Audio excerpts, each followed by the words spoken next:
Hello class 12, welcome to study with Simran. तो आज मैं कुछ ऐसी जर्नल एंट्रीज आपके सामने लेकर आई हूँ डिसोल्यूशन चैप्टर की, मतलब पार्टनरशिप के डिसोल्यूशन ऑफ फर्म की, जो बहुत ही ज्यादा इंपॉर्टेंट मुझे भी लग रही है। और अगर आप सैम्पल पेपर पिक करोगे ना तो उसमें भी काफी सारी एंट्रीज जो है ना आई हुई है। तो मैंने सोचा क्यों ना एक क्विक सी वीडियो बना दी जाए इन एंट्रीज के ऊपर, जिससे आपको सब कुछ फटाफट से क्लियर हो जाएगा। तो मैंने कुछ 5 एंट्रीज ऐसे ली है जो मुझे लगा कि इससे रिलेट करती हुई एंट्रीज जो है वो इंपॉर्टेंट है और एग्जाम में आ सकती है। तो हमें एक ना रूल याद रखना है। वो रूल क्या है? वो रूल ये है कि जब भी हमें आउटसाइड लायबिलिटीज जब हम पे करते हैं तो हम रियलाइजेशन डेबिट करते हैं, राइट? लेकिन पार्टनर्स का जब लोन वापस करना है या कुछ भी करना है तो वो उनका लोन अकाउंट डेबिट होगा, हमारा रियलाइजेशन नहीं। Realisation is only for the outside liabilities. So ये बात हमें अपने माइंड में स्टोर करके रख लेनी है, और फिर वो स्टोर करी हुई बात स्टोर ही रहनी चाहिए, इधर उधर जानी नहीं चाहिए पेपर्स के टाइम पे भी। तो पहली जर्नल एंट्री में देखती हूँ, Rahul's loan of ₹50,000 to firm, यानी उसने, राहुल ने जो था अपनी फर्म को 50,000 का लोन दिया हुआ था, वो अब पे ऑफ कर दिया, फर्म ने पे कर दिया। तो इसकी एंट्री क्या होगी? Rahul's loan account debit to bank. बहुत ही सिंपल सी जर्नल एंट्री है इसकी, हो गई।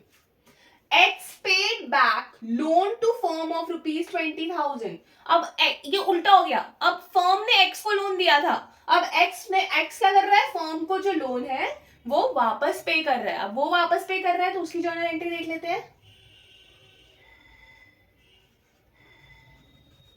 Bank account debit to loan to X account.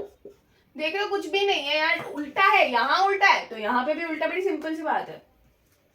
Third journal entry पे आती हूँ मैं। Wife's loan of ₹60,000 to firm, उसने 60,000 का लोन फर्म को दिया हुआ था, ठीक है? फर्म की लायबिलिटी थी वाई का loan. Is paid in the settlement of ₹50,000। भाई वाई ने कर ली सेटलमेंट फर्म से कि तुम मुझे 60,000 मत दो, 50,000 दे दो। तो इसकी जर्नल एंट्री में दिमाग लगाना है, फर्म को 10,000 का फायदा हो रहा है। फायदा हो रहा है तो एक तरह से हमारी लायबिलिटी कम हो रही है ना। यहाँ पे जब भी लायबिलिटी कम होती है तो हम रियलाइजेशन को क्रेडिट करते हैं। तो सिंपल सी entry, wife's loan account debit to bank to realisation account.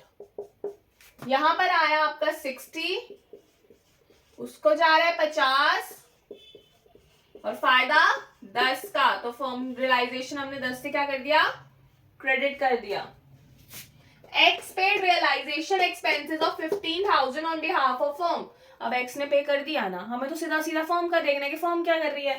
तो यार देखो, अगर 15,000 X भी पे कर रहा है फर्म के बिहाफ पे, लेकिन फर्म उसको पैसा तो देगी ना। तो सीधा सीधा realisation account debit to X capital account. Simple सी बात है, हो गया। अब अगली एंट्री क्या है? Firm decide to pay salary of ₹20,000 to Rohit for bearing dissolution expenses. कि उसने, फर्म ने बोल दिया कि भाई रोहित, हम तुझे देंगे 20,000। अब डिसोल्यूशन एक्सपेंस चाहे कितने भी क्यों, 21 क्यों, 19 क्यों, 18 को, हमें कोई मतलब नहीं है।